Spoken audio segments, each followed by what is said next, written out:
Hi, thank you for tuning into my YouTube channel. This is going to be an episode of Books in a Box, where I highlight a book I've recently read. Today we're going to talk about Impossible Languages by Moro. There you go. It's a pretty thin book. I read about a chapter per night. Fascinating topic. I got this book out of a batch of books I ordered from the Harvard Virtual Warehouse Sale, the Harvard bookstore there. So the book's main question is there a possibility of an impossible language? I don't know if it answered the question. It probably is quite possible, the possibility of an impossible language. But it asks so many other interesting questions about language itself. It's purely a human thing. And language is what goes on inside the mind and what goes on outside the mind. Like when you read a book or you hear a speech. Animals have language, but they described it as animals have sentences, while humans have words. The major mind blow for me was when they're talking about experiments they did. It's called waking surgery, where a patient will be going in for a procedure, maybe a tumor or that's in the brain.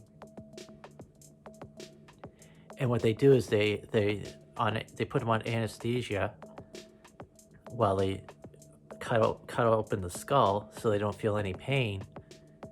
But once that part's done, they wake the patient up and they probe the mind, the brain itself. They won't feel anything. There's no nerve endings in the brain. And they'll ask them to read something. And then they'll measure the electrical activity in the brain.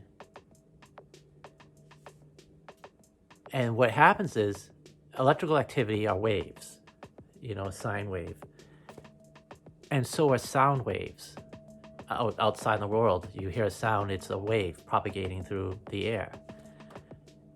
And what they found is the electrical signal in the brain closely matches the sound wave. The electrical wave in the brain has the same amplitude and frequency of the sound wave. When you hear something, it gets converted into electrical signals in the brain, and the way what you hear, the sound wave is being converted to electrical signals in almost the same wave. What they found out with this waking surgery is when that person read that word, the signal that they measured of the act of reading it was the same as the electrical version of the sound wave. So I guess that makes a big connection with language, that the way we think when we read is the same as we learn to hear sounds.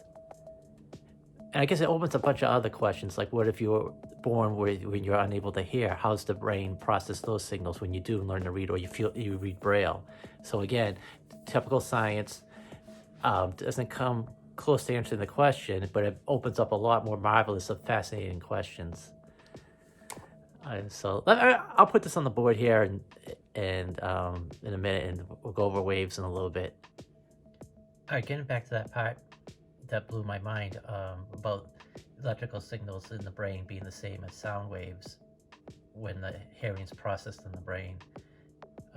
So say we have the word spooky, and that makes a noise. Someone says spooky, it makes a wave out, in nature. It's the amplitude's this, and then the frequency's this. So like you can imagine spooky. So during those waking surgeries, well, not even then, but they've known for a while that when you hear this, the brain, through the hearing, through the ears, it gets converted into brain electrical signals, and the wave is obviously much smaller and weaker, but it matches overall what the sound wave was. I mean, this is a bad illustration, but imagine this is just a small version of this wave. So sound here, electrical activity in the brain here. What they did with the waking surgery is they would wake someone up, probe the brain, and they would have them read the same word. So they would read the word spooky, and they measured the same wave as if the brain was processing sound. When you read the written word, it's processed the same way electrically in the brain. So that was my takeaway from the book, and that's why I wanted to make a video on it. Hey, thank you for watching. Stay safe out there. Have a great day.